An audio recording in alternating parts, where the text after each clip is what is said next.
Une semaine avant sa mort, Miyamoto Musashi, le samouraï le plus légendaire du Japon, l'homme qui a remporté plus de 60 duels mortels, a écrit un texte de 20 et une règle.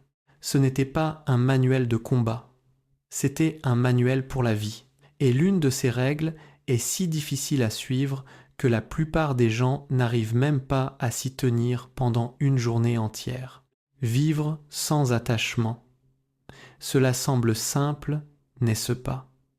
Cela peut être simple, mais ce n'est pas facile, parce qu'il ne s'agit pas d'un détachement émotionnel superficiel, de lâcher prise ou de penser de manière positive, il s'agit de quelque chose de plus profond. Musashi ne parlait pas d'objets, il parlait des gens, des relations, de votre propre identité et surtout du besoin malsain d'être accepté.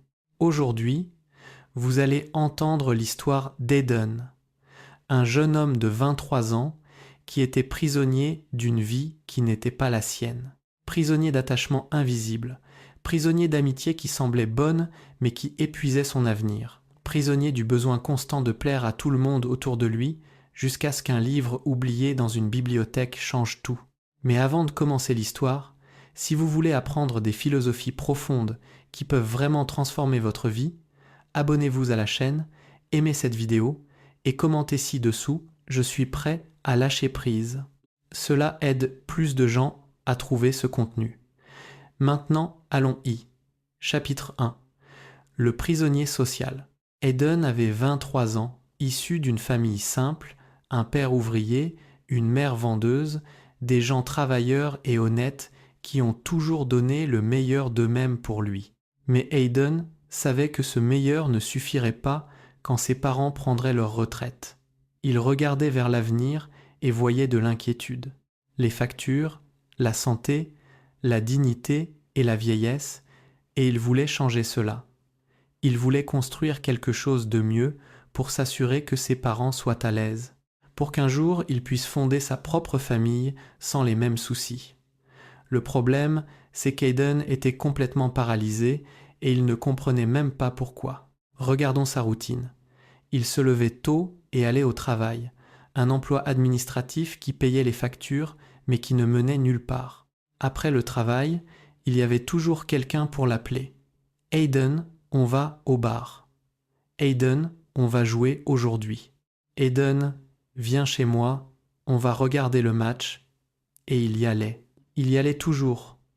Parce qu'Aiden avait une peur bleue de décevoir les gens, d'être un rabat-joie, d'être celui qui est différent et qui ne vient plus. Ses amis étaient divisés en deux groupes. Le premier groupe, des gens avec de l'argent, des enfants de chefs d'entreprise, de cadres, des gens qui n'avaient pas besoin de s'inquiéter pour l'avenir parce que l'avenir était déjà garanti. Ils vivaient bien, ils sortaient tous les week-ends, ils voyageaient, et Aiden luttait pour suivre le rythme. Il dépensait de l'argent qu'il n'avait pas. Il faisait semblant d'être à l'aise parce qu'il ne voulait pas être vu comme le pauvre du groupe. Le deuxième groupe, des gens sans argent, mais aussi sans ambition. Des gens qui vivaient au jour le jour. Je travaillais, j'étais payé, je dépensais. Je ne prévoyais rien. Je ne rêvais de rien. Et pire, il n'y voyait aucun problème. Détends-toi, Aiden. La vie est courte, mon vieux. Pourquoi tant de stress? Profite du présent. Et Aiden suivait parce qu'il avait peur d'être jugé, peur d'être différent, peur d'être seul. Alors il faisait ce que tout le monde attendait de lui. Il allait aux fêtes. Il répondait à tous les messages. Il acceptait toutes les invitations. Et quand il y avait enfin un peu de temps libre, quand il essayait d'étudier, de lire, de planifier quelque chose, sa tête était épuisée, pas à cause du travail, mais à cause de ses efforts pour plaire à tout le monde. Un samedi après-midi, Aiden a décidé « Aujourd'hui, je vais me concentrer ». Il a pris son ordinateur portable et est allé à la bibliothèque publique près de chez lui. Le silence, un environnement tranquille, parfait pour étudier. Il a ouvert un cours en ligne qu'il avait acheté des mois auparavant. Il avait déjà assisté à la première leçon environ 3 fois, mais ça n'allait jamais plus loin car il y avait toujours quelque chose de plus urgent, il y avait toujours quelqu'un qui avait besoin de lui. Il avait toujours une excuse valable. Mais aujourd'hui allait être différent. Du moins, c'est ce qu'il pensait. 10 minutes plus tard, Hayden avait son téléphone portable à la main. Instagram, TikTok, YouTube. Je vais juste jeter un coup d'œil rapide. 30 minutes plus tard, toujours sur son téléphone. Il n'avait même pas remarqué le temps passé. C'est alors que quelque chose a attiré son attention. Sur la table d'à côté, il y avait un livre. Une petite couverture noire, usée. Il avait l'air vieux, mais bien entretenu. Hayden a regardé autour de lui. Personne à la table. Quelqu'un l'avait probablement oublié là. Il a tendu le bras et a approché le livre. La couverture portait des lettres dorées en relief. Dokodo, la voix de la solitude. Dokodo, il n'en avait jamais entendu parler. Il a ouvert la première page et tout de suite il a lu « Ne vous accrochez pas à des désirs excessifs. Ne dépendez pas des autres. Ne vous attachez à rien. Pas même à la vie. » Hayden a froncé les sourcils. Qu'est-ce que c'est que ça? Il a continué à lire. Ne cherchez pas le plaisir à travers vos propres sens. Ne nourrissez aucun regret envers vous-même. Chaque phrase était comme un coup de poing, direct, sans tourner autour du pot. Aucune explication n'était nécessaire. Et chaque phrase semblait lui crier quelque chose qu'il ne voulait pas entendre, mais qui était nécessaire. Hayden était tellement absorbé par son livre qu'il n'a même pas remarqué que quelqu'un s'approchait. « Tu as trouvé mon livre ?» Il a eu peur.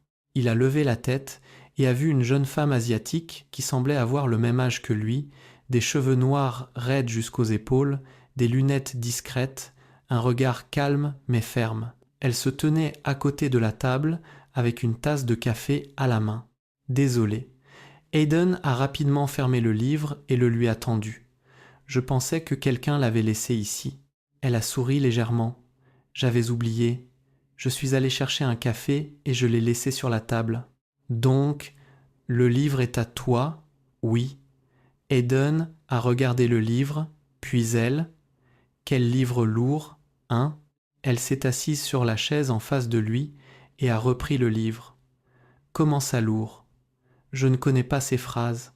Ne s'attacher à rien, pas même à la vie. C'est trop radical. Elle a pris une gorgée de son café. C'est Musashi. Il ne mâchait pas ses mots. Musashi. Miyamoto Musashi, le samouraï légendaire. Il a écrit ce livre 1 semaine avant de mourir. Il contient 21 principes sur la façon de vivre. Hayden est resté silencieux un instant. Et est-ce que ça marche? Genre, tu suis ces règles. Elle a souri à nouveau. J'essaye. Et pourquoi tu lis ça? C'est quoi ton histoire? La jeune femme a penché la tête d'un air pensif. Parce que j'étais émotionnellement prisonnière. Prisonnière des attentes, prisonnière d'essayer de plaire à tout le monde, prisonnière d'essayer d'être ce que les autres voulaient que je sois. Hayden a ressenti un frisson. C'était exactement ce qu'il ressentait. Et ce livre t'a aidé, il m'aide. Ce n'est pas facile, mais il change ma façon de voir les choses. Elle a tendu la main. Je m'appelle Anna. Hayden. Les deux se sont serrés la main. Et sans le savoir, à ce moment-là, la vie d'Hayden a commencé à changer. Chapitre 2. Le prêt. Hayden et Anna ont parlé pendant près d'1 heure du livre, de Musashi, de la philosophie du détachement. Et plus elle expliquait, plus Hayden réalisait à quel point il était prisonnier. Sais-tu ce que Musashi voulait dire par ne dépendez pas des autres? A demandé Anna. Hayden a secoué la tête. Il ne te disait pas d'être froid, de ne pas avoir d'amis ou de n'aimer personne. Alors, que voulait-il dire? Il voulait dire ne construis pas ton identité sur l'approbation des autres. Ne laisse pas l'opinion des autres déterminer qui tu es. Ne dépends émotionnellement de personne pour te sentir complet. Hayden est resté silencieux, assimilant l'information. Et comment on fait ça? A-t-il demandé. Anna a haussé les épaules. Tu commences petit. Tu arrêtes de dire oui à tout. Tu arrêtes de te modeler pour t'intégrer dans des groupes. Tu commences à prendre des décisions basées sur ce que tu veux et non sur ce que les autres attendent de toi. Mais et si les gens s'éloignent? Alors, ce n'étaient pas tes vrais amis. La phrase a fait l'effet d'une bombe. Hayden n'y avait jamais pensé de cette façon. Il avait toujours cru que l'amitié consistait à être toujours là. Mais peut-être, que la véritable amitié était une question de respect mutuel et non d'obligation. Anna a pris le livre et le lui a tendu. Tu veux l'emprunter? Sérieux. Sérieusement, je pense que tu en as plus besoin que moi en ce moment. Hayden a pris le livre avec précaution, comme s'il s'agissait d'un objet sacré. J'en prendrai bien soin. Je sais. Avant de partir, Anna a écrit son numéro sur un morceau de papier. Si tu as des questions, appelle-moi. Ou si tu veux parler du livre. Hayden a froncé les sourcils. Merci, Anna. Elle a fait un signe de la main et a quitté la bibliothèque. Et Hayden est resté là, fixant le livre entre ses mains, sentant que quelque chose venait de commencer. Dans les semaines qui ont suivi, Hayden a dévoré le Dokodo. Il l'a lu, relu, a pris des notes et a commencé à l'appliquer. Cela a commencé par de petites choses. Par exemple, quand ses amis l'invitaient à sortir pendant la semaine, il disait non. Aussi simple que ça, non. Pas besoin d'excuses élaborées, pas de justification dramatique, simplement je ne peux pas aujourd'hui, point final. Au début, ils ont trouvé ça bizarre. Qu'est-ce qui ne va pas, Hayden? Tu vas bien. Tu te transformes en intello maintenant. Il a pris une profonde inspiration et s'est souvenu du livre. Ne vous accrochez pas à des désirs excessifs. Ne dépendez pas des autres. Puis il a répondu, je me concentre sur d'autres choses en ce moment. Les gars. Certains ont compris, d'autres ont disparu. Et savez-vous ce qu'Hayden a ressenti? Du soulagement. Parce que pour la première fois, il était honnête avec lui-même. Il a commencé à utiliser son temps libre pour vraiment étudier, pour lire, pour planifier. Il avait une idée d'entreprise depuis longtemps, un cabinet de conseil numérique pour les petites entreprises, mais il ne l'avait jamais concrétisé par manque de temps, car il était toujours occupé par des choses sans importance. Maintenant, il construisait lentement, mais il construisait. Chapitre 3. La vraie connexion. Hayden et Anna ont commencé à se voir régulièrement. Café, bibliothèque, parc. Ils parlaient de philosophie, de la vie, des défis. Et Hayden a remarqué quelque chose d'intéressant. Anna n'essayait d'impressionner personne. Elle était elle-même, sans filtre, sans masque, et c'était extrêmement attirant, non pas parce qu'elle était parfaite, mais parce qu'elle était vraie. Un jour, alors qu'il se promenait dans un parc, Hayden a demandé « Anna, comment as-tu appris tout ça ?» Sur Musashi, sur le détachement. Elle est restée silencieuse un instant. Puis elle a dit « Mes grands-parents, tes grands-parents. Oui, ils m'ont élevée. Mes parents sont morts quand j'étais enfant. Un accident de voiture. » Hayden a arrêté de marcher. « Je suis vraiment désolée. » Anna a esquissé un demi-sourire. C'était il y a longtemps. J'étais petite.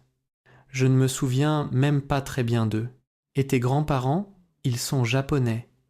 Oui. Ils sont venus aux États-Unis dans les années 80. Ils ont apporté beaucoup de culture avec eux, y compris des livres. Et ils t'ont appris sur Musashi. Pas directement, mais ils vivent selon ses principes. Surtout mon grand-père. Il est très discipliné, concentré, détaché. Hayden a froncé les sourcils. J'aimerais les rencontrer. Anna l'a regardé avec une lueur dans les yeux. Alors, viens dîner avec nous ce week-end. Sérieux, sérieusement. Ils vont t'aimer. J'ai chapitre 4. Le dîner en famille. Le samedi soir, Hayden était nerveux. Il n'avait jamais rencontré la famille de quelqu'un de cette façon auparavant, d'une manière aussi naturelle. Aucune pression, aucune attente, juste faire connaissance. La maison des grands-parents de Hannah était simple, mais impeccablement organisée. Un petit jardin zen à l'entrée, des bonsaïs soigneusement taillés, et chaque chose à sa place. Hannah a ouvert la porte et a appelé « Grand-père, grand-mère, je suis arrivée ». Un couple âgé est apparu dans le salon. Le grand-père était un homme mince, avec une posture droite et des cheveux blancs soigneusement coupés. La grand-mère était petite, souriante, avec des rides autour des yeux qui témoignaient d'une vie de sourire. « Voici Hayden », a présenté Hannah. Le grand-père a tendu une main ferme. « Ravi de vous rencontrer. Hayden, je suis Akira. » La grand-mère s'est légèrement inclinée.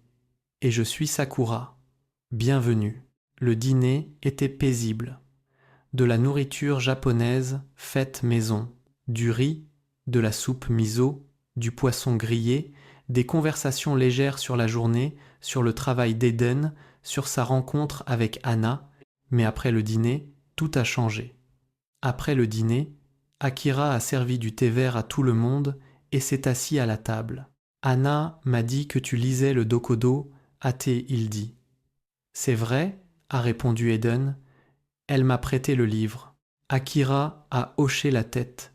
« Et qu'en as-tu pensé ?» Hayden a réfléchi un instant. Puissant, très direct et effrayant. Effrayant, oui, parce qu'il semble impossible de suivre ses règles, surtout celle de ne pas dépendre des autres. Comment peut-on vivre comme ça ? Akira a souri. Tu poses la mauvaise question. Hayden a froncé les sourcils. Comment ça ? La question n'est pas comment quelqu'un vit comme ça. La question est comment quelqu'un peut-il vivre sans ça ? Sakura a ajouté de sa voix douce. Hayden, as-tu déjà réalisé combien de décisions tu prends chaque jour en pensant à ce que les autres vont penser ? Hayden est resté silencieux. Oui, il comprenait. Musashi ne te disait pas d'abandonner les gens, a continué Akira.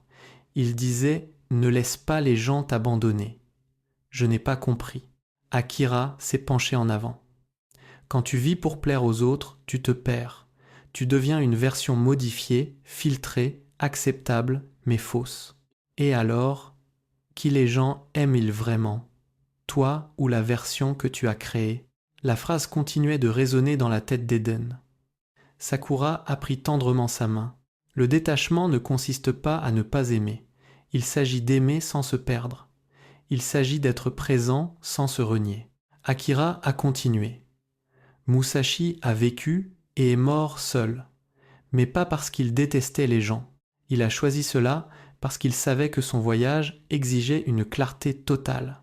Aucune distraction, aucun compromis qui le détournerait de sa voie. « Mais je ne veux pas vivre seul », a admis Hayden. « Et tu n'es pas obligé », est intervenue Hannah. Le Dokodo n'est pas une recette obligatoire. C'est un miroir. Il te montre où tu es coincé et tu décides de ce que tu vas en faire. Akira a hoché la tête. La leçon n'est pas de vivre seul. La leçon est de ne pas vivre dans la peur d'être seul. Parce que quand tu as peur de la solitude, tu acceptes n'importe quelle compagnie et cela te détruit. Hayden a senti une boule dans sa gorge parce qu'il savait qu'Akira avait raison. Combien de fois avait-il accepté de mauvaises situations juste pour éviter d'être seul ? Combien de fois avait-il trahi ses propres valeurs pour être accepté ? Alors que dois-je faire ? A demandé Hayden. Akira a souri. Tu commences à choisir consciemment. Tu arrêtes de vivre en pilote automatique. Et chaque fois que tu dois prendre une décision, tu te demandes « Est-ce que je fais ça parce que je le veux ou parce que j'ai peur de ce que les gens vont penser ?» a ajouté Sakura. Et quand tu commenceras à faire ça, certaines personnes te quitteront. Et c'est bien ainsi, car les bonnes personnes resteront et elles te respecteront encore plus pour cela. Hayden a regardé Anna. Elle souriait parce qu'elle savait exactement ce qu'il ressentait. Elle était passée par là avant lui.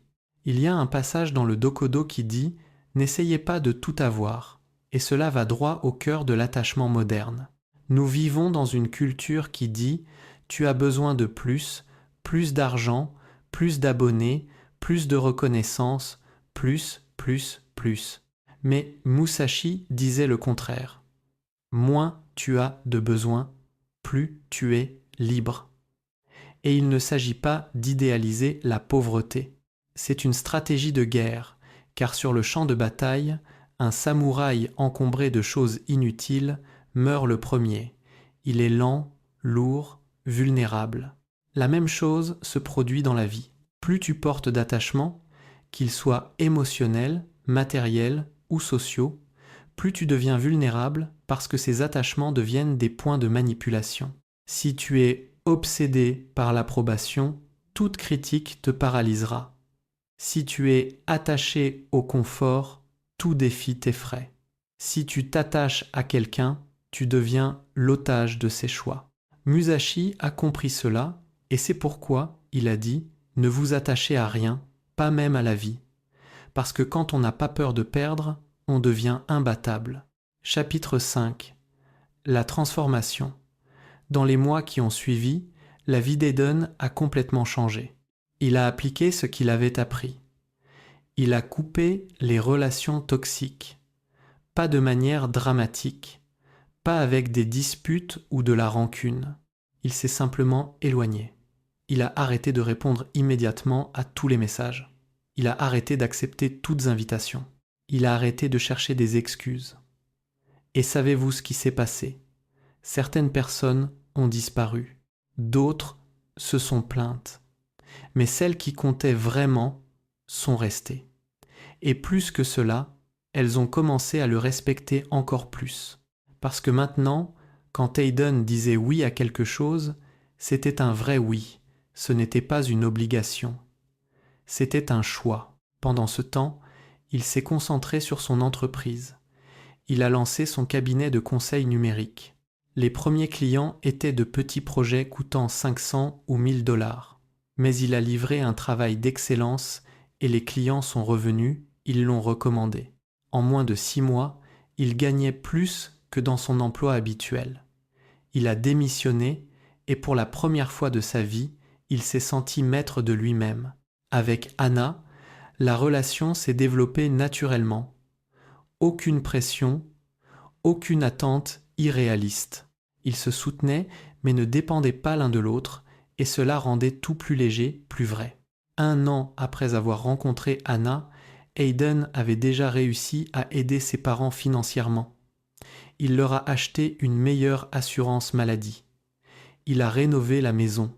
Il s'est assuré qu'ils vivent dans la dignité. Et il ne l'a pas fait par obligation, mais par amour, parce qu'il le voulait. Un soir, Hayden a invité Anna à dîner dans un restaurant simple mais spécial. Le même parc où ils avaient l'habitude de se promener était tout près après le dîner. Ils sont allés se promener. Et à mi-chemin, Hayden s'est arrêté. Il l'a regardée. « Anna, tu as changé ma vie. » Elle a souri. « Tu as changé ta vie. Je t'ai seulement prêté un livre. » Non, c'était plus que ça. Tu m'as montré qu'il est possible de vivre différemment, qu'il est possible d'être soi-même sans s'en excuser. Anna a pris sa main. Et maintenant, quelle est la prochaine étape? Hayden a pris une profonde inspiration. Il a sorti une petite boîte de sa poche et s'est mis à genoux. « Épouse-moi. » Les yeux de Anna se sont remplis de larmes. « Sérieux, sérieusement. Pas parce que j'ai besoin de toi, mais parce que je te choisis tous les jours et je veux continuer à te choisir. » Anna a ri, pleurant en même temps, oui, 1000 fois, oui. Mais il y a un détail que la plupart des gens ne comprennent pas à propos du Dokodo, et ce détail change tout. Musashi a écrit le livre 1 semaine avant de mourir. Il savait qu'il allait mourir. Il était en paix avec ça. Et savez-vous pourquoi? Parce qu'il avait vécu sans regret Il n'était pas attaché à la vie. Il n'était pas attaché à ce que les gens pensaient de lui. Il n'était pas attaché à son héritage. Il a simplement vécu de la manière la plus vraie possible. Et c'est ce que la plupart des gens n'arrivent jamais à faire. Nous vivons dans une telle peur de perdre que nous ne vivons jamais vraiment. Nous nous accrochons si fort aux choses, effrayés de lâcher prise, que nous n'arrivons jamais vraiment à nous accrocher à quoi que ce soit. Alors, voici la question que Musashi vous poserait. Si vous saviez que vous alliez mourir dans une semaine, que changeriez-vous aujourd'hui? Quelle relation couperiez-vous? Quel rêve poursuivriez-vous enfin? Quelle vérité révéleriez-vous enfin? Parce qu'au fond, les gens savent. Nous avons toujours su. Mais l'attachement nous empêche d'agir. L'attachement à la sécurité, l'obsession de l'approbation, l'attachement au confort, et puis la vie passe. Et à la fin, que reste-t-il? Le repentir. Musashi n'est pas mort avec des regrets car il a vécu sans attachement. Hayden a épousé Anna 2 ans après ce jour à la bibliothèque. La cérémonie était simple. La famille et les amis proches, Akira et Sakura étaient au premier rang, souriants. Et quand Hayden a prononcé ses vœux, il a dit quelque chose qui a surpris tout le monde. « Anna, je promets de t'aimer, mais je ne promets pas de te compléter, parce que je n'ai pas besoin de toi pour être entier, et tu n'as pas besoin de moi. Nous choisissons d'être ensemble, et c'est beaucoup plus puissant que n'importe quel besoin. » Les gens à la cérémonie sont tombés silencieux. Certaines personnes ont trouvé cela étrange, mais ceux qui comprenaient vraiment savaient que c'était le véritable amour. Un amour sans attachement, un amour qui libère et non qui emprisonne. Aujourd'hui, Hayden a une entreprise bien établie. Il travaille en faisant ce qu'il aime. Il aide ses parents financièrement et il a construit une vie qu'il a choisie, pas une vie qui a été choisie pour lui, et tout a commencé avec un livre qui avait été oublié dans une bibliothèque. Un livre qui lui a appris la règle la plus difficile de Musashi, vivre sans attachement. Non pas parce que vous vous en fichez, mais parce que vous vous souciez suffisamment de vous-même pour ne pas vous perdre dans les autres. Alors voici ma dernière question pour vous. À quoi vous accrochez-vous? À l'approbation de qui? De quoi ai-je peur? Quel est ce besoin? Car tant que vous serez en prison, vous ne serez jamais libre et la liberté est la seule chose qui compte vraiment. Si cette vidéo a eu un sens pour vous, commentez ci-dessous. Je suis prêt à lâcher prise car la première étape de la transformation de l'esprit est d'admettre que vous êtes bloqué. Merci beaucoup pour votre attention. Réfléchissez à tout ce qui a été dit dans cette vidéo. On se voit dans la prochaine vidéo.